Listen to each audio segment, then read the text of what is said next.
Salut à tous et bienvenue dans le Vertical Podcast. Aujourd'hui, interview avec Alexis Landau. Ça faisait un moment que je voulais faire cette interview. Merci à toi mec d'être présent aujourd'hui. Et je commence direct dans le vif du sujet. Aujourd'hui, c'est vraiment une interview où je vais te poser plein de questions par rapport à ton entraînement, ton passé sportif, etc. Et première question, c'est ton parcours sportif en rapport avec l'escalade. Quand est-ce que tu as commencé l'escalade vraiment, un peu comment ça s'est goupillé, comment t'en es arrivé à l'escalade urbaine. Et après, je te redétaillerai un peu plus. C'est une question longue. Déjà, pour commencer, merci beaucoup pour ton invitation dans le podcast. Avec plaisir. Ça fait trop plaisir. T'es un coach de ouf et tout, et j'en profite pour faire sa pub parce que objectivement il n'y a pas meilleur que lui en France. Et donc pour répondre à ta première question, vers quel âge t'as commencé et un peu comment ça s'est articulé depuis ça se répond, il y a plusieurs réponses. C'est-à-dire que déjà, à quel âge j'ai commencé à grimper, comme beaucoup de grimpeurs, depuis toujours. C'est-à-dire, ça a toujours été une passion, ça a toujours été un besoin de grimper. Je pense que ça concerne, on va dire, la moitié des grimpeurs aujourd'hui. C'est que c'est un truc, ça s'explique pas, quoi. C'est dès la naissance, t'as un besoin de monter, t'as besoin de prendre de la hauteur. Et voilà, on est assez nombreux comme ça. Moi, j'ai toujours eu ce besoin-là. Et ensuite, j'ai commencé la grimpe pour de vrai. C'est-à-dire que vraiment, moi, j'ai commencé à me mettre en salle d'escalade à 7 ans. Donc, mon père m'a emmené en salle d'escalade pour la première fois à 7 ans parce qu'il en avait marre de devoir me surveiller quand on est dans la rue. J'ai grimpé sur tous les parcs-mètres, sur tous les maisons. Je grimpais partout sur les grillages, etc. Donc, j'étais intenable. Et pour cette raison-là, il a fini par m'inviter, par me traîner de force à la salle d'escalade pour me canaliser. Donc, c'était entre blocs. Je suis allé entre blocs là où on se trouve. Du coup, ouais, c'est ça, actuellement entre blocs. D'ailleurs, merci à eux pour l'accueil, c'est toujours sympa. C'est la maison, hein. Ça fait du coup maintenant 17 ans que je grimpe ici. Si je me trompe pas, 16 ou 17 ans. Et au bout d'un moment, j'ai arrêté de compter.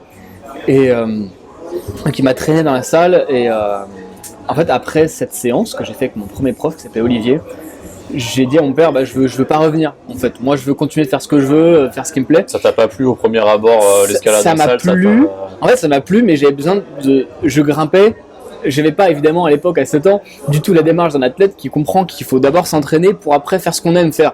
Voilà. Et du coup, je disais, j'aime bien grimper, mais moi, ce que je veux, c'est grimper dehors, faire n'importe quoi, etc.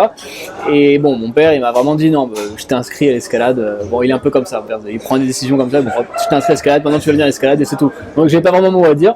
Et au final, je suis très content. Je venais avec mes potes François et Rémi, on a grimpé pendant plusieurs années. Par contre, j'ai jamais eu vraiment cette dimension d'athlète. Encore une fois, je grimpais pour m'amuser. T'as jamais eu l'envie de faire des compétitions jeunes? Ton père t'a pas poussé à faire les compétitions? En fait, pas du tout, parce que j'avais quand même un esprit de compétition, même un esprit de compétition qui était très fort, mais j'y allais vraiment pour le fun, en fait, et j'ai pas du tout été entouré. Je viens pas d'une famille de sportifs. Il y a personne qui t'a poussé à te dire là tu vas faire de la compète et tout? Personne. Non, c'est ça. Et j'en ai fait une quand j'étais tout petit, mais enfin, je sais même pas. Peut-être un peu en touriste comme ça pour essayer. J'ai aucun souvenir. Je me souviens que j'en ai fait une parce que je me souviens de la feuille, mais j'ai aucun souvenir. J'avais quoi, 9 ans à ce moment-là, tu vois, 10 ans. Mais c'est vrai que j'ai pas du tout d'expérience. Et jusqu'à très tard, en fait, j'ai réalisé que, l'escalade c'est fun, mais ça peut être aussi quelque chose de challengeant, ça peut être aussi une manière de vivre où ta vie peut être axée sur les performances, quoi, en athlète. Un truc plus philosophique, un peu. Exactement, où l'entraînement et la quête de la performance devient le pilier central de ta vie, quoi. Ouais. Et donc ça arrivait très tard. Et c'est arrivé avec la grimpe urbaine, justement, pour relier avec ta question. C'est arrivé quand j'ai réalisé que j'avais des objectifs précis, des envies précises et qu'il fallait que je m'entraîne pour ça. Et donc, j'ai commencé la grimpe urbaine en même temps que j'ai réalisé l'importance de l'entraînement et d'avoir en fait une vie axée autour de la progression et de constamment revoir son entraînement pour pas juste faire ce qui nous plaît, mais s'entraîner avec un but d'objectif derrière. Aussi, pour sortir de sa zone de confort, ou quoi. Et du coup, pour remettre un peu de contexte, est-ce que tu te souviens l'âge auquel tu as fait ta première ascension urbaine ou tu sais juste pas monté au premier étage ou quoi, vraiment en mode tu t'es dit, ok, là c'est ma première vraie ascension urbaine. Est-ce que tu as des souvenirs de ça et est-ce que tu peux nous en parler un peu? Carrément. Justement, c'était tard en fait. C'est-à-dire que j'ai mis beaucoup de temps avant de passer du rêve à ok, donc ça c'est mon rêve, mais c'est possible. Okay. C'est-à-dire je peux le faire, c'est possible. Ma première grimpe, alors j'avais 18 ou 19 ans, je me souviens plus trop, mais je crois que j'avais 19 ans, donc c'est tard, parce qu'en fait j'en ai bientôt 25, donc ça va faire 6 ans, mais 6 ans c'est pas grand chose. C'est pas long, mais en même temps, pour certains sports ça pourrait être considéré comme vieux, c'est un truc à 18 ans. C'est vrai, c'est pas long, mais en même temps c'est pas long. Enfin, non, c'est long, 6 ans quand même, mais c'est pas long si on regarde mon histoire globale. où en fait depuis que j'ai 7 ans, mon rêve c'est de grimper des gratte-ciel. Donc du coup, si tu prends la chronologie entière, bah en fait ça a quand même mis 10 ans avant de se goupiller. Ça, c'est pas en mode t'as commencé la grimpe en 2016 et en 2018 tu grimpes ton premier Exactement, building, c'est un processus ça. derrière. Voilà, j'ai commencé la grimpe en 2007 et en fait j'ai commencé la grimpe à peu près au moment où j'avais ces désirs-là de grimper en solo, de grimper sans sécurité. Et bah, je pense que j'aurai l'occasion de l'expliquer plus tard, mais ça venait de plusieurs choses, d'insécurité d'enfance, etc. On parlera du mental, voilà, du côté psychologique, voilà, qui est individuel. Mais du coup, voilà, pour rester dans les grandes lignes, ce désir-là, il est très tôt, mais ça m'a mis beaucoup de temps malheureusement, c'est un de mes défauts, c'est que parfois je prends un peu le temps de faire les choses parce que je suis un peu obsessionnel et tant que tout n'est pas, tu sais, quadrillé comme je veux, j'ai du mal à me lancer. Bah encore plus là quand tu as une question un peu de vie ou de mort exactement. derrière, tu te dis pas, ok, si je me sens pas prêt, je vais y aller. En vrai, exactement, et il y a aussi le côté de se lancer dans l'inconnu. Et il y a aussi un truc, c'est que quand tu rêves, très vite tu peux te perdre dans ton rêve et oublier que, ok, ça c'est le rêve, mais c'est pas encore la réalité. Donc là, il va falloir charbonner pour que ça devienne une réalité. Ouais. Et voilà, ça m'a mis beaucoup de temps de. Mais tu avais cette vision un peu déjà depuis le début, on va dire. Ouais. Et après, tu as axé ta pratique par rapport à ça. Exactement. Donc en gros, si je résume, entre 10 et 18 ans, comment un peu tu t'es entraîné en salle ou quoi, ou même en extérieur sur les buildings ou quoi, pour arriver à ce palier, à quoi ça pouvait ressembler un peu ton entraînement pendant ces années-là, où justement tu avais cette vision et tu te dis, ok, pour arriver à cet objectif-là, comment je m'articule concrètement, quoi. Alors clairement à la ZOB. Alors quand je dis à la ZOB, attention, c'est pas faites comme moi, regardez, j'ai pas. Non, ce que je veux dire, c'est que j'ai passé beaucoup d'années à m'entraîner. Alors, pas correctement pour en correctement, c'est un point de vue, tu vois. Voilà, exactement. C'est pas correctement pour c'était correct à ce moment-là, tu vois. Mais comme n'importe qui veut aller à la salle d'escalade pour s'amuser. Ouais. Donc tu fais des blocs, tu challenges un peu. Donc en gros, ce que je faisais, c'est que j'étais dans le rouge entre blocs, ce qui est un peu l'équivalent de noir à Arcos ou de rouge à Climb Up aussi, c'est à peu près pareil. J'étais dans ces couleurs-là. C'était à la fois, ça c'était ma zone de travail, tu vois. Donc j'avais bien moins bon niveau qu'aujourd'hui. Tes blocs où t'arrives à la séance, tu peux les sortir. Enfin, c'était pas. C'est ça. Ouais, c'est ça. Ou alors parfois, tu sais, je mets plusieurs séances dans le rouge, etc. Donc ça c'était. Donc là, on parle quand même de 2016, 2017, quoi, quelque chose comme ça. Et à ce moment-là, effectivement, je m'entraînais comme. Quand je dis à la ZOB, c'est dans le sens où je m'entraînais pas avec un objectif long terme. Je m'entraînais juste pour le kiff. Et c'est quand j'ai commencé à avoir des objectifs long terme que je me suis rendu compte qu'il fallait complètement que je change ma mentalité. Et ça, c'est là où, encore aujourd'hui, j'ai des efforts à faire pour adapter mon entraînement, grimper intelligemment. Et c'est là que un coach, effectivement, devient nécessaire. C'est clair que moi, c'est quelque chose qui me manque. Ça part de l'objectif. C'est vraiment, tu te dis, ok, j'ai cet objectif-là sur le long terme ou sur le moyen terme. Comment est-ce que je fais pour y arriver? Et c'est pas juste, ok, un jour dans ma vie, je veux faire ça, je sais pas trop quand, je sais pas trop. Du coup, c'est hyper intéressant. Je dirais que c'est un vase communicant. C'est-à-dire qu'en fait, tu as l'objectif qui va te forcer à t'adapter. Mais le fait de t'adapter te permet aussi de débloquer des choses dans ton esprit que tu n'avais pas forcément vu avant. Tu vois? Parce que du coup, maintenant, j'applique cette rigueur-là, mais sur d'autres, même sur d'autres sports, tu vois, comme le street, le street lifting, c'est-à-dire la force aux tractions. Beaucoup de grimpeurs font ça aussi, tu vois, sans savoir que c'est un sport à part entière, mais c'est quelque chose que du coup, tu appliques et du coup, ça t'ouvre aussi des portes dans ta tête, quoi. Donc, mais du coup, effectivement, en fait, ça a mis beaucoup de temps. Alors, du coup, je me suis lancé sur la Tour Albert, donc quand j'avais 18 ans. Est-ce que j'avais. En fait, c'est en 2019, et je crois que c'était début 2019. Donc, soit j'avais fin de mes 18 ans, soit début de mes 19 ans. Ouais, dans ces eaux-là. Et dans ces eaux-là. Et en fait, c'était très facile à l'époque pour moi, parce que, certes, je m'entraînais pas sérieusement, mais bon, ça faisait quand même, ça faisait quand même au moins 8 ans que je m'entraînais. Même 10 ans même, ça faisait au moins 10 ans que je m'entraînais, quand même souvent, c'était une petite passion, enfin une grande passion, donc évidemment j'étais quand même largement bien entraîné pour ça. Et puis encore une fois, ça m'a mis plusieurs années, parce que j'avais aucune expérience, mais par contre j'avais quand même les pieds sur terre. Et je savais que c'était dangereux, je savais dans quoi je me mettais les pieds, c'était pas l'inconnu comme ça, donc évidemment je voyais la structure, je fais ok, on va falloir l'étudier, il va falloir s'entraîner, et du coup après avoir grimpé ça, je me suis dit ok, c'est trop facile, c'est trop cool, mais c'est trop facile, il faut que je trouve un truc plus dur, parce que là c'est bon, j'ai trouvé ma c'était une bonne porte d'entrée pour te mettre en confiance aussi, et pour te dire, c'est un peu comme ce qu'on dit même pour l'escalade classique, en falaise ou en bloc ou quoi, un peu construire sa pyramide, tu vois, commencer par des trucs un peu faciles, et après voilà, augmenter au fur et à mesure. Voire trop dur dès le début, ça peut même limite dégoûter, enfin même dans ton cas ça peut être hyper dangereux. Oui, et ouais, non, je pense que c'est une qualité d'avoir ce recul-là, de te dire ok, je sais que ça va être dur, ceci, cela. C'est ça. En fait, c'est une qualité, un défaut, c'est-à-dire que dans mon cas, moi, dans ce que je fais, c'est plutôt une qualité, mais tu vois, il y a d'autres personnes, dans mon entourage par exemple, qui vont faire des choses un peu similaires aussi, par exemple, qui vont moins avoir cette mentalité-là. Et ça peut leur jouer des tours, mais ça peut aussi être un bénéfice, tu vois. Ça peut être pas mal aussi. Un peu parfois comme quand tu vas en compète et que tu te dis, bon, allez, bah, je j'y me vais à lance, l'arrache allez, et j'y vais, tu vois. ok, ouais. Et Moi, tu donnes je tout le suis pas jour assez J comme ou ça. quoi. Ouais, c'est ça, voilà. Et le truc de allez, j'y vais, il y a un moment où moi, si je me suis lancé, c'est pas parce que je me suis dit, allez, j'y vais. Non, c'est parce qu'à un moment, le rêve était trop fort pour que ça reste un rêve. Ouais, et Je veux puis dire. tu as vraiment construit un peu toute une approche par rapport à ça. Mm. Je vais y revenir après un peu plus sur la partie vraiment entraînement. Mais du coup, quand est-ce que tu as eu un peu ce shift où tu t'es dit, ok, là, je fais de l'escalade, on va dire classique en salle, au moment où tu t'es dit, ok, je vais vraiment commencer à m'entraîner pour cet objectif-là, est-ce que tu te souviens que tu as eu une sorte de déclic, un truc, ou ça s'est fait un peu naturellement parce que tu avais des envies ou des trucs, ou tu avais vu, je sais pas, peut-être des mentors ou des trucs comme ça? Est-ce que tu te souviens un peu ce qui t'a fait shifter vers l'autre mode de pratique, donc du coup vers la grimpe urbaine, ou pas ou... Alors, donc du coup, ce qui m'a fait shifter vers la grimpe urbaine, bah, déjà, c'est les rêves, mes rêves d'enfance, parce que ça a toujours été présent en moi, qui étaient vraiment trop forts pour que je m'arrête, quoi. C'était en premier lieu, c'était ça. Quand j'étais petit, je devais avoir quoi, 9 ans, donc je commençais tout juste l'escalade. Donc j'étais déjà passionné par l'idée de grimper. Il faut vraiment d'ailleurs distinguer les deux, c'est que certes, j'étais pas assidu, parce que moi j'en connais, Arthur Lebris, je pense qui c'est, Ouais. il grimpait ici au début, et moi je me souviens quand c'était un petit enfant, il était déjà coaché très régulièrement, il était déjà sélectionné, enfin, C'est pas le même parcours. exactement, c'est que bon, j'étais pas du tout assidu comme lui l'était, par contre j'étais complètement passionné par l'escalade, et ça c'est indéniable, c'est-à-dire que même si j'en faisais qu'une ou deux fois par semaine, j'étais passionné. Et du coup, certes, cette passion-là du coup a continué de grandir. Et vers 9 ans, je pense 9-10 ans, j'ai vu Mission Impossible 2, l'introduction, je pense que tu vois de quoi je parle. Voilà, clairement. On voit d'ailleurs c'est Ron Koch qui joue Tom Cruise, enfin Ethan Hunt dans ce passage. Et il grimpe une fois, il n'y a que des faux raccords, tout est fake, mais à l'époque je pensais que c'était vrai. Je pensais que c'était vraiment joué, voilà. Ouais. Et du coup, j'ai dit à mon père, c'est ça que je veux faire.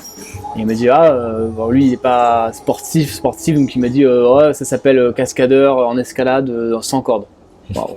Free solo quoi. Et du coup j'ai dit pendant plusieurs années, je répétais à tout le monde quand on me disait qu'est-ce que tu veux faire plus tard, je disais je vais être cascadeur d'escalade sans corde. Voilà. Ça va, free solo, ouais. Et puis plus tard j'ai tapé sur Google quand j'ai appris en plus que c'était faux, que c'était pas pour de vrai, que c'était du cinéma. Ouais. Alors on rigole, mais il y a des gens qui pensent encore aujourd'hui réellement que Tom Cruise a escaladé le Burj Khalifa. Alors, donc, il y a des gens qui se font pas de différence entre le cinéma et la réalité, donc bon. Ah mais il y en a beaucoup en vrai, voilà, il y a plein de trucs et tout. Bon, à l'époque moi j'avais 8 ans, donc bon, je me pardonne. Et du coup j'ai regardé, donc j'ai tapé sur Google escalade, sans corde, etc. Là je suis tombé sur Alain Robert, la page Wikipédia d'Alain Robert, et donc là je me suis dit ok. Bon, donc c'est que c'est pas pour de vrai, mais par contre, il y a un mec qui fait ça pour de vrai, en fait. Donc c'est possible, tu vois. Et là, à part cela, là, le rêve, il était constant dans ma tête, quelles que soient les époques, l'adolescence. Mon rêve est resté quelque part enfoui dans mon cerveau. Ouais, je vois très bien ce que tu veux dire. Ok, super intéressant. Et depuis du coup cette première ascension, comment t'organises un peu ton entraînement? Est-ce que maintenant tu t'entraînes que pour la grimpe urbaine? Est-ce que tu grimpes toujours de manière classique? Enfin, ça ressemble à quoi un peu ton entraînement depuis du coup cette période? Tu m'as dit que c'était vers 2019 du coup. Alors c'est là que ça va révéler un peu tous mes défauts, on va dire. En fait, j'adapte mon entraînement fréquemment en fonction des nouvelles connaissances que j'acquiers. Okay. C'est-à-dire que je passe mon temps à adapter mon entraînement en me disant ok là je peux faire mieux, là je peux optimiser. Donc mon entraînement varie quand même énormément.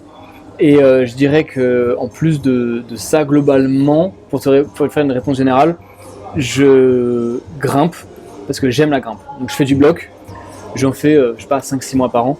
Et sinon je m'entraîne en faisant de la rési, de la conti, etc. à basse intensité. J'en fais beaucoup dans le tunnel d'entre blocs.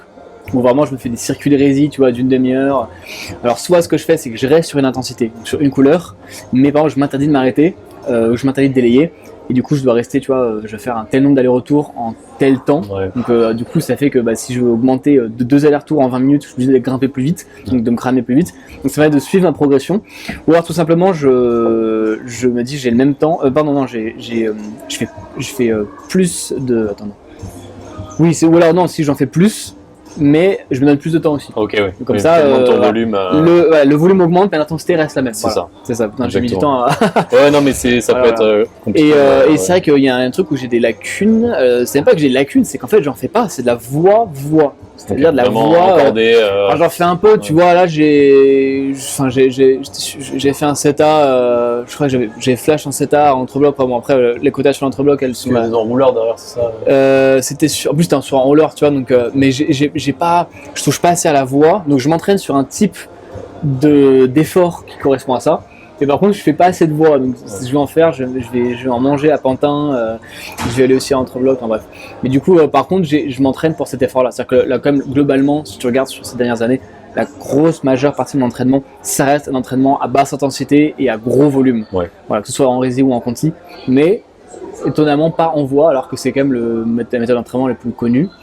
Et voilà. Et par contre, je le fais pas non plus sur pan. Il y a des gens qui font ça sur le pan, tu vois. Ouais, faire des circuits sur le pan, moi, je des m'ennuie trop 4x4, des trucs, ça te convient pas comme. Ouais, je m'ennuie trop vite au bout d'un moment. Alors que tu vois, le tunnel, le truc fait 10 mètres, dès là, Ouais. tu changes et tout. C'est plus dans la gestuelle, mais voilà, ça revient un peu à ce que je dis un peu tout le temps dans les podcasts. Il y a un peu toutes les méthodes d'entraînement qui peuvent marcher.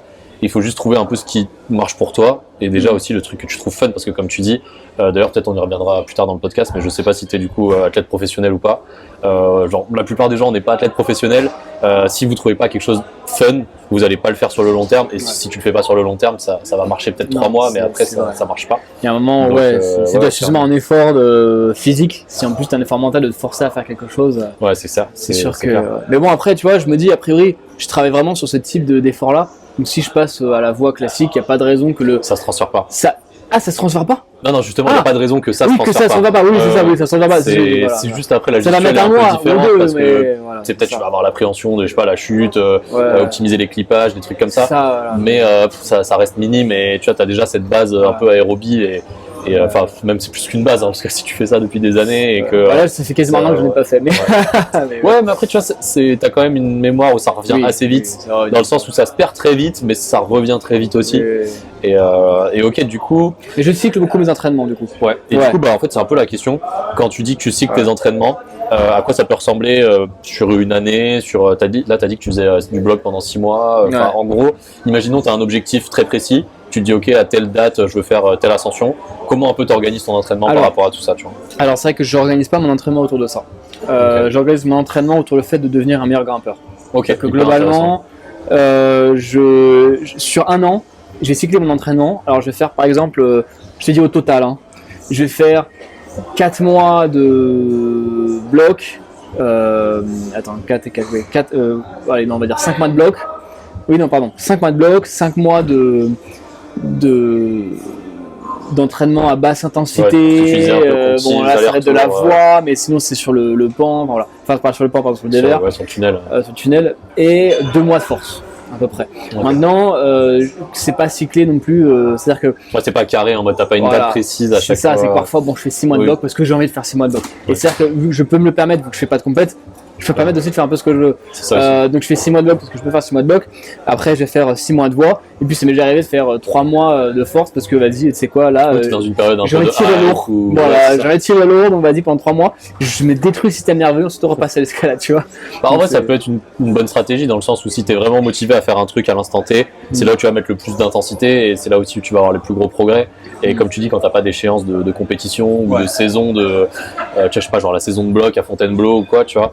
Tu peux te permettre un peu de faire cycler un peu ton entraînement comme ça. Mais tu as quand même cette logique de cycle qui revient au fait de pas faire du max tout le temps, d'avoir une certaine progressivité. Pas faire de max tout le temps, bon là par contre, coupable.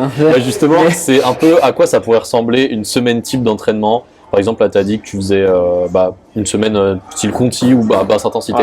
À quoi ça ressemble une semaine type en termes de nombre de séances, la durée des séances, tu vois, à quoi ça le truc, c'est qu'en fait, j'ai même envie de te dire que je fais pas que l'escalade. Parce que je fais aussi... je fais aussi du coup, je fais aussi du street lifting. Alors, j'ai remplacé les dips par du bench pour mes épaules. Mais je fais de la force en tirage et en poussée. Donc déjà je fais pas que l'escalade, surtout qu'avec avec ce que je fais, la grimpe en basse intensité, c'est absolument pas nécessaire. Enfin comment dire, si c'est nécessaire d'avoir un bagage de force. Mais enfin là, si tu regardes la roue de mes compétences, en force j'ai ça et en technique j'ai ça. Donc pour l'instant c'est pas la compétence à maximiser. Surtout que quand je revenais de blessure, je sentais que j'avais besoin de reprendre de la force pour pouvoir reprendre de la rési. Et là j'ai complètement dépassé ce plafond là. Ça sert à rien de continuer. Mais je le fais par plaisir en fait. Ouais c'est ça. Et donc il n'y a pas vraiment vraiment donc c'est pour te répondre, il n'y a pas vraiment de semaine type parce que ça dépend de l'entraînement. Mais par exemple, si on prend une semaine type de bloc, bah ça va être simple, c'est entre 4 et 5 fois par semaine. Je vais à la salle d'escalade, je grimpe 3-4 heures et voilà, c'est ça. Si c'est pour de la force, ça va être plus 3-4 entraînements par semaine. Donc tu te reposes quand même un peu plus quand c'est de la force, ce qui est logique. Ouais, bah tu peux pas. En fait, moi je dirais surtout que la force c'est très. Si tu peux pas tirer 60 kg, tu peux pas tirer 60 kg, tu vois, c'est visible. Oui. Alors qu'en grimpe, si tu tombes, bah, tu vas réessayer. Oui, c'est ça. Et il y a ce truc aussi, même, je sais pas si tu l'as déjà vécu, je pense que c'est sûr, mais en fin de séance, où t'es complètement cassé de partout, en termes d'énergie, mais t'as quand même l'impression que tu peux continuer de grimper. C'est fou. Alors que, la force sur du renfort ou quoi, bah, t'arrives plus du tout à tracter. Ou mais tous mes PR de force, je les ai fait après une séance de 3-4 heures d'escalade. Tous mes PR de force. Je sais pas pourquoi. Sauf en poussée, mais en tirage. Et je ne sais pas pourquoi. Ça a aucun sens, mais t'es là, je pense que si t'as sué, donc tu perds un peu de poids, donc ça doit aider pour traction lestée. T'es bien échauffé, t'es bien, et puis en plus, je pense qu'elle va taper dans différentes. Alors là, c'est ton domaine, mais ça va taper dans différentes filières. Voilà, exactement. Donc évidemment, je pense que.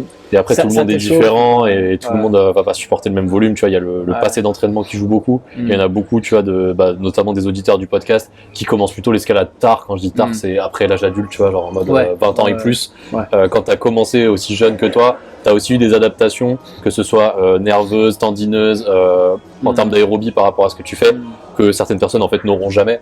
Et donc tu peux te permettre aussi des trucs qui sont pas conseillables, on va dire. Je dirais jamais à quelqu'un, fais 4 heures de grimpe et après tu fais tes tractions lestées. Mais tu vois, dans le cas individuel, c'est pas que ça c'est le truc qui a le plus de sens, mais dans ton cas à toi, ça a du sens parce que même par rapport à ton expérience et tout. Mais c'est pour ça que j'aime bien, tu vois, interviewer plein d'athlètes différents.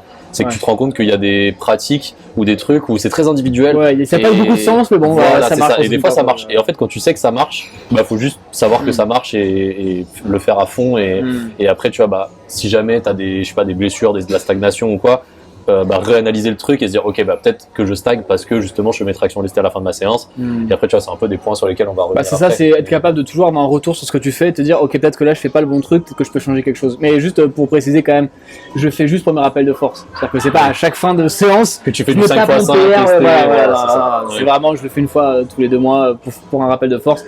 Et d'ailleurs, en parlant de ça, là je cycle beaucoup mes entraînements, mais dans le futur, je vais essayer de faire quand même. Avant, je cyclais pas du tout, je faisais tout en même temps. Maintenant, je fais que des cycles et là, pour 2025, le but, ça va être de faire un entre deux. C'est-à-dire qu'on va partir sur les cycles de 2-3 mois, mais il y aura toujours une séance dans la semaine de force ou une séance tous les 2 semaines de force. Une séance toutes les 2 semaines de bloc si je fais un circuit de basse intensité.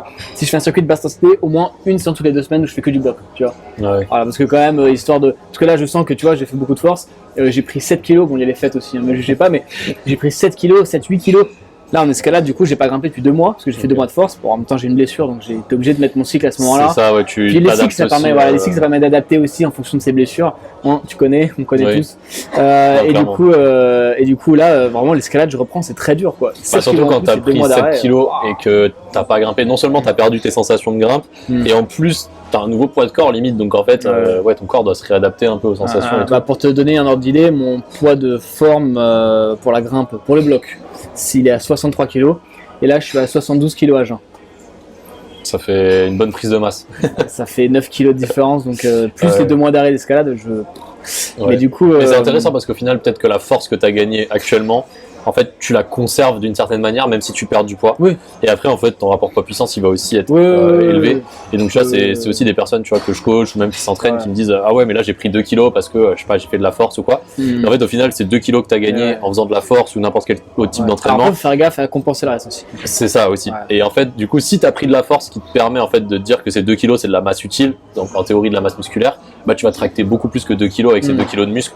Donc, au final, c'est hyper rentable. Et même en termes de prévention des blessures et tout, c'est toujours intéressant d'augmenter son potentiel de force. Et puis même, tu vois, après là, je vais perdre ces kilos-là, c'est comme si je m'étais entraîné avec un gilet lesté, tu vois. Oui, c'est ça. Mais par contre, faut faire gaffe parce que moi, je me souviens que j'étais arrivé à un point récemment où j'avais été j'étais à mon plus fort en termes de tirage sur mon rapport poids-puissance, mais j'étais à mon plus faible sur la force de serrage par rapport à toujours. Ça n'a jamais été aussi faible sur mon rapport poids-puissance au serrage.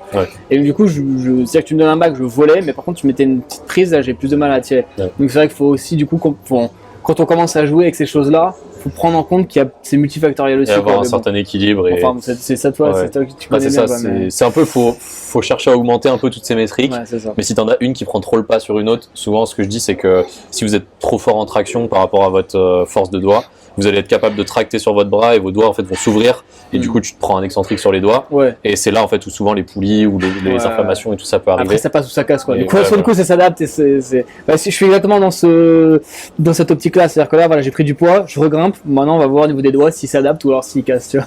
Mais du coup c'est hyper intéressant parce que ça permet un peu de faire la transition. Donc là tu nous as dit un peu comment tu cyclais ton entraînement et c'est intéressant tu vois de voir que tu fais aussi des cycles. Après tu vois même si c'est pas forcément les cycles que moi je peux conseiller, tu sais genre les fameux 4 semaines de volume, 4 semaines de force. Ah, je fais n'importe quoi. En fait c'est pas n'importe quoi dans le sens où tu t'expérimentes ton truc et tu sais, ça marche en soi parce que t'as des perfs aussi en ascension urbaine et tout. Enfin, c'est pas comme si t'avais fait ton premier building et t'étais tombé et genre on t'avait plus jamais revu. Tu vois, donc y a ce truc-là aussi où voilà, c'est ça. Et donc tu vois, moi j'ai beaucoup de nuances et d'analyse où je me dis ok tu vois si cette personne là elle a fait ça dans ton cas c'est que ça a un certain sens et que tu sentais que tu en avais besoin et aussi le feeling c'est hyper important tu vois que ce soit les sensations de grimpe ou même si tu sens que je sais pas tu as besoin de force à tel moment c'est hyper intéressant et ça me permet de faire la transition avec à quoi ça peut ressembler quand je dis actuellement c'est sur le mois dernier par exemple une journée type dans ta vie. Un jour où tu t'entraînes et où tu fais pas n'importe quoi comme tu disais, à quoi ça peut ressembler une journée un peu du lever au coucher, tu vois, en termes de nombre de séances, je sais pas des routines, de l'alimentation, tu vois, à quoi ça peut ressembler un peu au global, tu vois. Là depuis 2 mois, c'est vraiment un peu honteux. Et les fêtes et tout, je mange n'importe quoi. Ouais, les fêtes c'est pas représentatif. Je mange tout ce qui me passe par. En fait, je mange tout ce qui me passe par le. Voilà. On va dire habituellement pour faire une moyenne, je me lève généralement tard. C'est-à-dire vers 10h, 10h30, tu vois. Normalement, je sais avant les 11h, mais voilà, je me lève assez tard. Tu te couches tard du coup aussi Je me couche assez tard aussi, ouais. Le sommeil, c'est ce qui est chez moi, je pense, le moins optimisé. Ok, un point noir. Très clairement. Enfin, en fait, j'ai pas mal de problèmes de nervosité et tout. Du coup, en plus, j'ai un mauvais sommeil déjà de base, tu vois. Donc, c'est vrai que c'est pas terrible. Mais ouais, c'est mon point faible, le sommeil. Du coup, on va dire je me lève à 10h30. Au début, généralement, ce que je fais le matin, c'est que je réponds à des mails, des messages, etc. Travail de bureau, on va dire. J'ai bien des trucs qui m'embêtent pas trop. C'est que je vais pas faire l'URSSAF le matin, tu vois. Mais tous les trucs un peu, voilà, du boulot calme, tu vois. Je patiente un peu, je me fais à manger. Un petit peu de montage, ensuite je pars à l'entraînement. Je m'entraîne souvent jusqu'à assez tard. Tu t'entraînes de quelle heure à quelle heure à peu près, du coup en moyenne, genre Parfois je me fais des sessions matinales. Par exemple, comme là j'ai fait 6 mois de bloc quasiment non-stop. En fait j'allais assez tôt. J'allais à l'escalade vers parfois 10-11 heures en fait. Ok, genre tu te réveilles. Et c'est ça, et je rentrais vers 18-19 heures. Okay. Je faisais des grosses journées, des grosses séances d'escalade. Et ensuite je bossais plus du coup le soir. Et ensuite repos, d'abord un peu montage et tout, c'est-à-dire le minimum, mais ensuite c'est vrai que après je me repose quoi. Je me pose avec ma copine, on regarde une série. Ouais, journée classique on va dire, tu vois, mais c'est juste, je pense, là ce qu'il faut un peu retenir, c'est que ça dépend vraiment de l'intensité que tu mets dans ton entraînement, dans le sens où en fait tout le monde a plus ou moins la même journée type. Et c'est juste ce que tu vas faire à l'entraînement qui fait la diff entre quelqu'un qui a des bonnes habitudes et qui progresse et quelqu'un qui a des bonnes habitudes et qui progresse pas. Et c'est là où avoir un plan précis où tu te dis ok là je sais que j'ai 3 séries de 3 tractions à 40 kg à faire, c'est hyper important et pas de se dire aujourd'hui je me sens pas trop en forme, vas-y je vais mettre que 30 kg, je vais faire que 3 séries, tu vois. Moi après le problème inverse il existe aussi.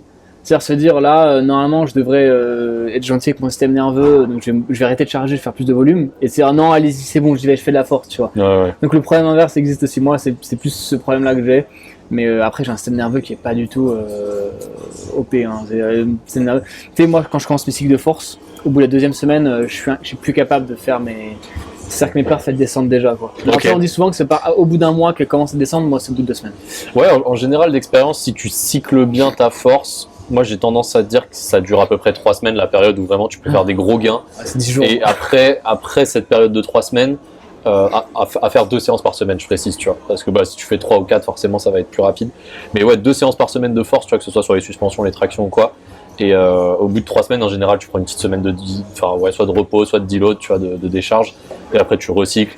Soit tu refais de la force parce que tu en as encore besoin, soit tu repasses sur d'autres trucs, genre, je sais pas, de la puissance, de l'explosivité, dans ton cas, de la rési ou de la conti. Et tu peux cycler un peu comme ça, genre conti, force, ou alors rési si t'es proche d'une échéance, tu vois, et tout. Et ok, hyper intéressant. T'as une alimentation particulière ou genre, je sais pas, tu fais un peu attention à ce que tu manges ou tu, enfin, tu sais, je sais pas, est-ce que tu comptes tes protéines, tes trucs comme ça ou Alors, je compte rien. Je compte rien. Déjà, que si tu veux, que je ne compte pas assez quand je fais mes entraînements, que j'ai pas un plan d'entraînement suffisamment strict. Déjà que j'ai ce défaut-là. Alors, si en plus de l'alimentation, non.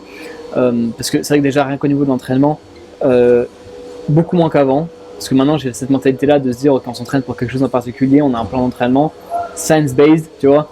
Mais avant, c'était feeling. Et du coup, ça, encore une fois, depuis que j'ai commencé à grimper, que j'ai commencé à faire des objectifs précis en grimpe urbaine, bah, j'ai arrêté. Mais ça ne s'arrête pas du jour au lendemain, c'est-à-dire que c'est un apprentissage. Oui, et puis tu gardes certaines habitudes aussi. Voilà. Déjà, tu gardes des habitudes, mais surtout, même quand tu enlèves tes anciennes habitudes, il va falloir remplacer par des nouvelles habitudes. Les nouvelles habitudes, ça met du temps à se construire. C'est ça. Du coup, c'est là où, encore une fois, tu vois, être coaché, ça vraiment, ça te fait gagner du temps fou.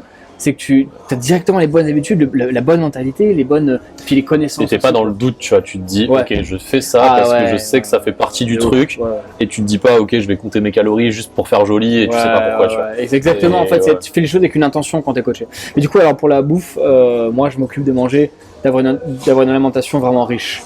C'est-à-dire qu'en fait, riche avec le moins de produits transformés possible.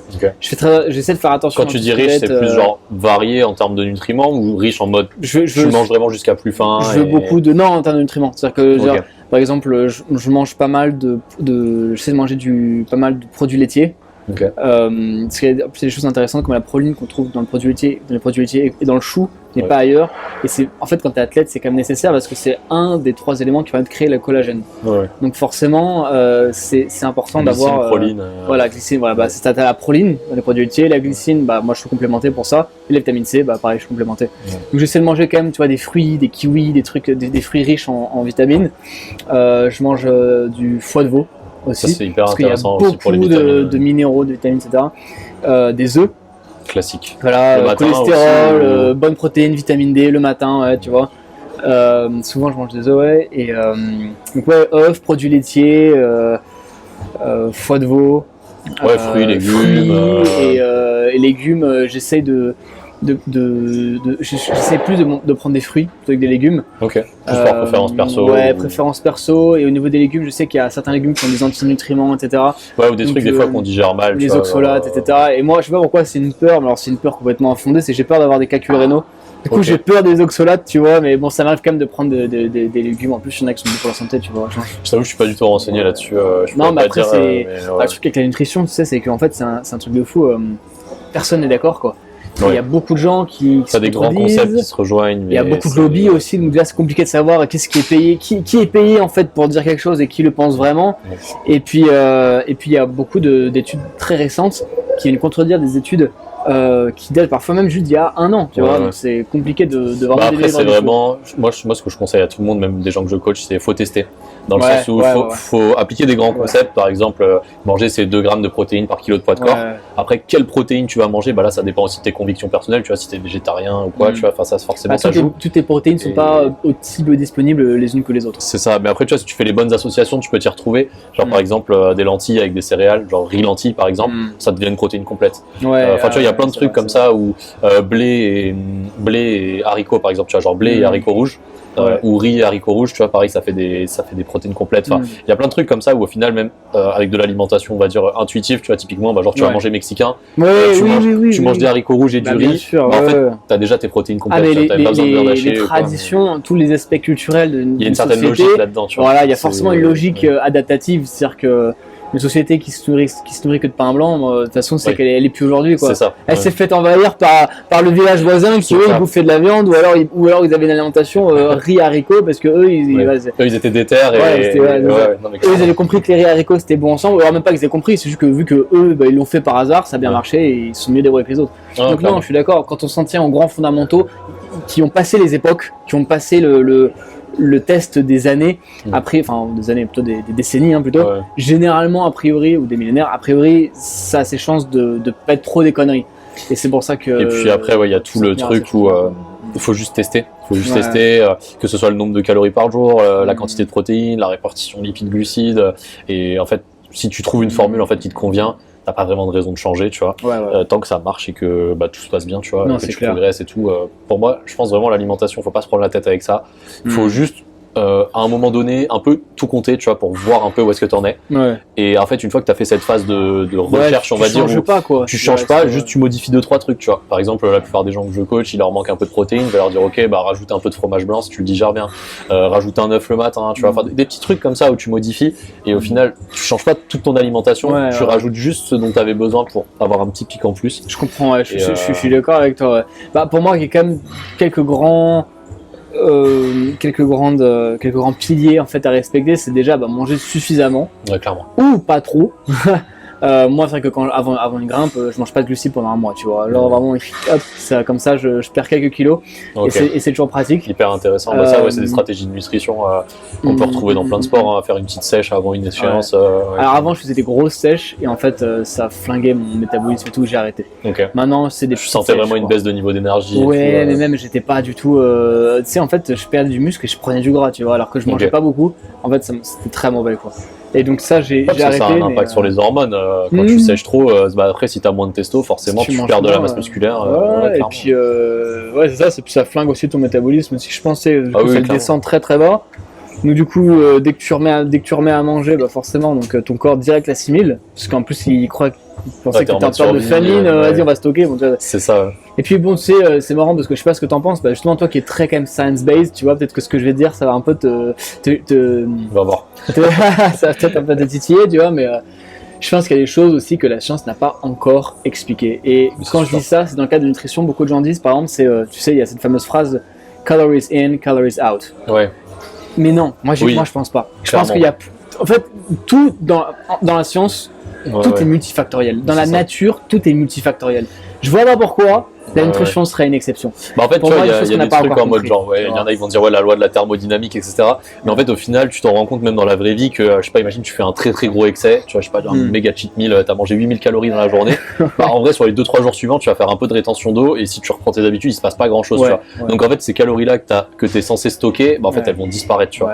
Et donc en fait, moi, je pense que c'est vraiment les habitudes qui comptent, et vraiment la moyenne sur X temps, et que si tu fais un excès, que ce soit vers le plus ou vers le moins, qui est assez court, ça va avoir aucun impact sur tes perfs, ou alors tu vois vraiment si tu fais un excès dans le sens moins et que tu dois aller grimper et tu n'auras pas d'énergie, ou alors l'inverse, tu vas avoir le bide rempli, tu vas te sentir super lourd, mais à part ça, tu vois, il n'y aura pas trop de conséquences. C'est clair. Par contre, c'est vraiment, tu vois, par exemple, manger de la nourriture archi transformée, je sais pas, pendant 10 ans, forcément là, ça multiplie les facteurs de risque. Mais je pense que ça multiplie les facteurs de risque, parce que tu vois, les bodybuilders, par exemple, alors bon, c'est pas une critique des bodybuilders, mais bon, un peu du coup, mais il y en a beaucoup qui vont avoir une vision du sport, du corps humain, de la nature qui va être assez simpliste souvent. Voilà. Bon, je vais me faire agresser par un bodybuilder. Franchement, c'est. Et le truc, c'est que du coup, il y en a beaucoup qui ne jurent que par le calories in, calories out. Ils peuvent te dire, tu peux manger du McDo tous les jours, si ça remplit tes calories, tu vas pas grossir. La réalité, c'est pas ça. Ça fonctionne pas comme ça. La nature, c'est multifactoriel. Il y a, par exemple, il y a certaines substances qui peuvent favoriser quand même la prise de poids. Les gens me disent, c'est pas tel aliment qui te fait grossir, c'est le trop de calories. Oui, c'est la règle générale, mais après, en fait, c'est si tu as de l'inflammation partout dans ton corps, exactement. tu vas avoir mal au doigt. Je sais pas, tu vois, on prend l'exemple de la grimpe. Tu te nourris de McDo, ça rentre dans tes calories, ok, mais tu n'auras pas une super énergie à l'entraînement. Tu vas avoir des inflammations de partout. Enfin, en fait, ok, ton poids de corps, ce sera le même, mais tu auras peut-être plus de rétention d'eau, moins de masse musculaire. Exactement, ta composition corporelle aussi va changer. C'est-à-dire que moi, les mecs disent en gros, tu peux manger ce que tu veux. C'est que calories in, calories out, je n'y crois pas. Je n'y crois pas parce que ça m'est déjà arrivé de manger pas beaucoup et de grossir, et ça m'est déjà arrivé de manger beaucoup et de pas grossir. Puis ça dépend de ton métabolisme à l'instant T. Genre si tu marches beaucoup, si tu t'entraînes beaucoup, et c'est pour ça, tu vois, moi souvent je dis dans les habitudes, genre faire ses 10 000 pas par jour, tu vois, c'est un peu cliché.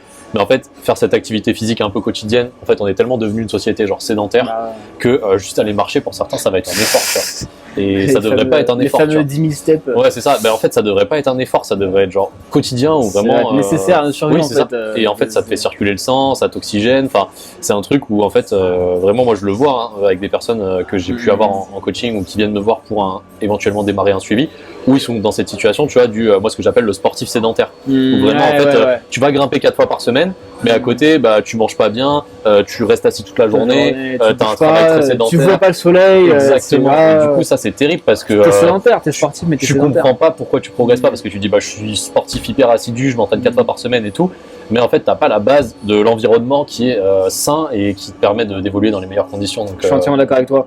Je suis entièrement d'accord avec toi. Pour évoluer en tant qu'athlète, il faut aussi d'abord être capable d'évoluer en tant qu'être humain. Et pour évoluer en tant qu'être humain, il faut avoir accès à des protéines, à de l'alimentation brute, non transformée, à du soleil, à du mouvement, à du chaud, à du froid. Il faut vivre comme un humain. Et en fait, on a évolué tellement vite, l'espèce humaine a évolué tellement vite qu'on a complètement, on n'a pas encore le corps qui correspond et l'esprit qui correspond à l'humain postmoderne. Tu vois, on n'a pas encore évolué. Nous, on a encore un corps de Néandertal qui a encore besoin de la lumière du soleil, d'une source d'eau pas loin, de chasser et même de ressentir des moments de stress.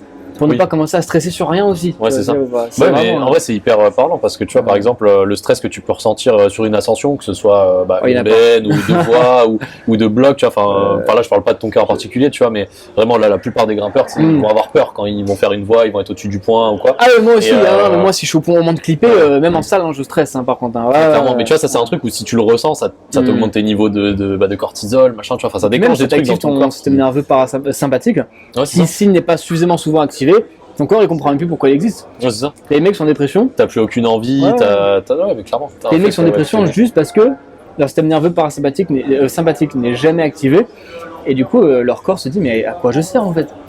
À quoi je sers ? Après voilà, c'est malheureusement et heureusement le système dans lequel on vit, il faut quand même s'adapter à cette dernière, mais il y a des petits gestes du quotidien, juste prendre un peu plus le soleil, voilà, c'est l'hiver. Aller marcher un peu, marcher, petits bains en forêt, manger un peu mieux, moins transformé, enfin voilà, c'est des petits trucs en fait, mais si tu les additionnes, ça fait une très très grosse différence. C'est clair. Et là tu vois, on a beaucoup parlé de nutrition, et là tu vois, je veux revenir un peu sur l'entraînement. Ça pourrait ressembler à quoi une séance type dans ton entraînement? Par exemple, là je sais pas, tu sais que dans 2 jours tu vas t'entraîner. Dis-nous un peu, tu vois, par exemple, tu nous prends un thème de séance ou un objectif de séance et tu nous dis, ok, j'arrive à la salle, je fais ça, etc. Tu vois, ça peut être hyper intéressant de voir concrètement à quoi peut ressembler une de tes séances d'entraînement avec un petit contexte, tu vois, pour qu'on comprenne un peu mieux le pourquoi du comment. C'est bien, tu disais dans 2 jours, justement, dans 2 jours, je vais faire du bloc. Je pense que je vais aller à Arcos Nation. Je vais y aller sûrement autour de 14h, un truc comme ça, tu vois. Bon, ça se trouve, je vais être à 9h ou à 18h. De toute façon, le podcast sera pas sorti. Voilà, le podcast. et du coup, je vais y aller, je vais m'échauffer. Tu fais quoi un peu en échauffement Alors, échauffement, je fais élastique, échauffement des épaules. Okay. J'étais suivi par la kiné Maria Krisch. Donc, si je m'échauffe pas bien les épaules, je me fais gronder. Je sais pas si tu vois, tu connais Marie? Oui, je connais Marie, pas personnellement, tu vois, mais on s'est déjà parlé un petit peu, que ce soit sur Insta ou quoi, où je connais des personnes qui vont chez elle. Les épaules, ça rigole pas. Donc maintenant les épaules. On va revenir sur les blessures un peu après, parce que je pense qu'on a tous les deux un peu une expérience à partager là-dessus. Du coup, échauffement des épaules avec élastique. Parfois, je fais aussi des montées, tu sais, comme du développé militaire, mais avec l'élastique, tu vois, donc très léger, mais voilà. Échauffement biceps, du coup coude, mais voilà, biceps. Avec les élastiques aussi. Avec l'élastique. Ensuite je m'échauffe extenseur, fléchisseur. Avec halter ou avec élastique. J'aime pas avec les haltères parce que tu sais, t'es là, t'as une tension et dès que t'es en bas, il n'y a plus de tension. J'aime pas du tout ce côté où j'ai du mal à contrôler c'est-à-dire que la charge est soit trop lourde, soit trop légère, quoi. Je préfère faire ça à l'élastique où je peux contrôler. Et avec le pied, je peux modifier l'angle en plus. C'est plus polyvalent dans le sens où tu as juste à avoir un élastique dans ton sac, tu peux t'échauffer un peu n'importe où. Déjà, c'est pratique. C'est pratique et en plus, si tu prends l'élastique avec ton pied, tu peux changer l'angle pour que tu aies vraiment une tension continue de A à Z sur tout le mouvement. Et ça c'est magique. Du coup, donc ensuite, je m'échauffe, tu vois. Bon, je m'échauffe, allez, on va dire 15 minutes. Attention. Si jamais Marie voit le podcast, je m'échauffe au moins 15-20 minutes.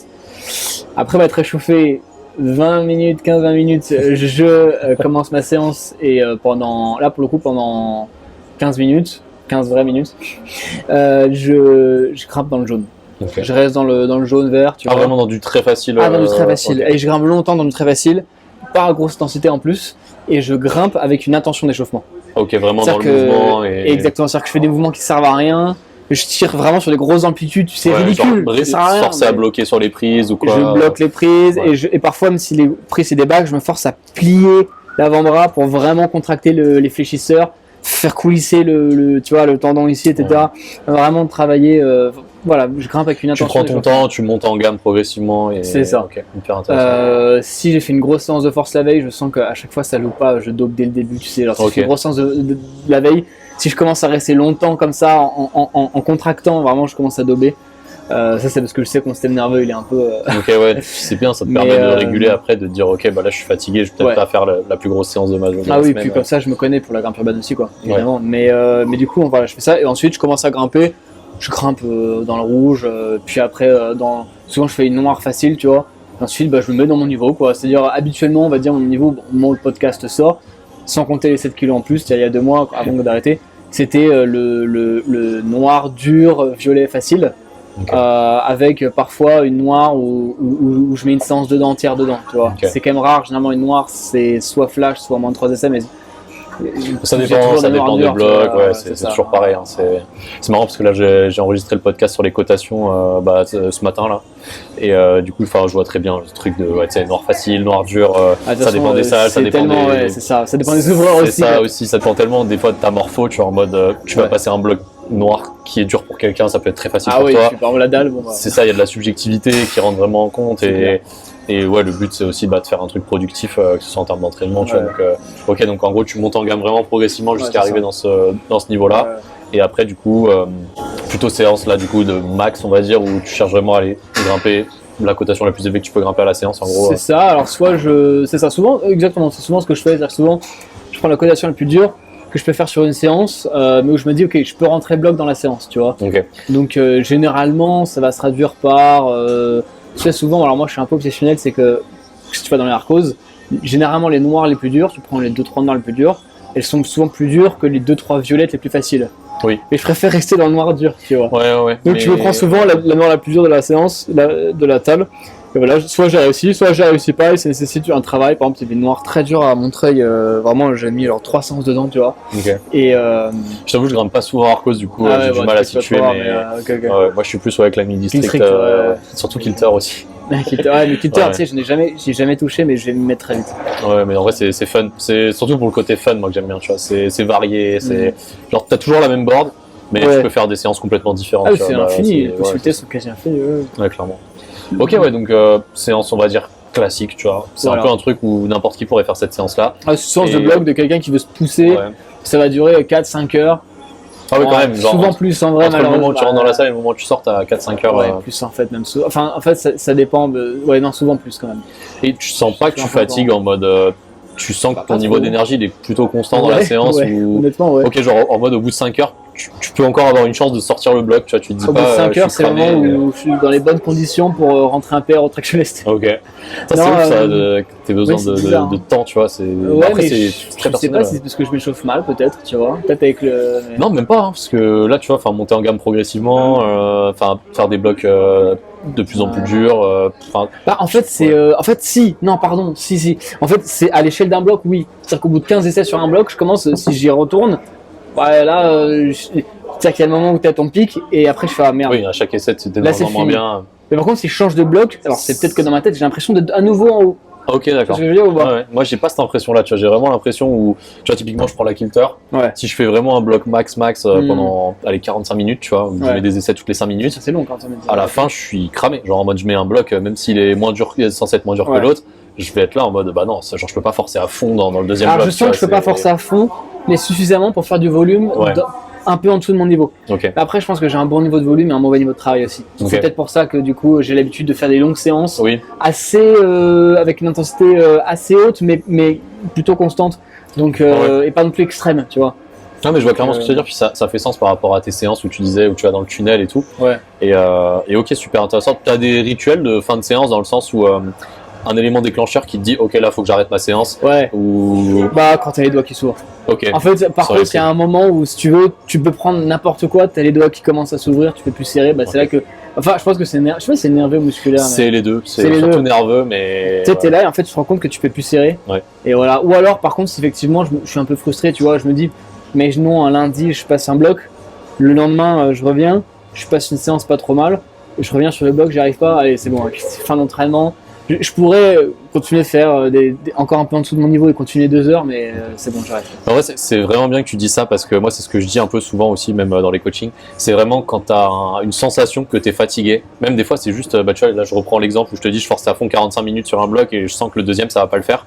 Bah, je réduis vraiment l'intensité du deuxième pour rester dans la séance type. Tu vois, là, si c'était une séance de force, bah, si je sens que le deuxième, je vais pouvoir forcer à fond, ok, bah, je diminue peut-être la cotation du bloc, tu vois, ou je remonte un peu l'angle ou quoi, tu vois, pour que ça reste productif dans ce que je veux travailler. Et ou alors, tu vois, si c'était vraiment du max que je devais faire, je me dis, bon, bah, ok, au pire, bah, j'ai fait 45 minutes, c'était hyper productif, bah, ça suffit. Et après, je sais pas, soit je peux faire autre chose, soit je fais du volume ou juste t'arrêtes ta séance et tu reviens le lendemain, comme tu dis.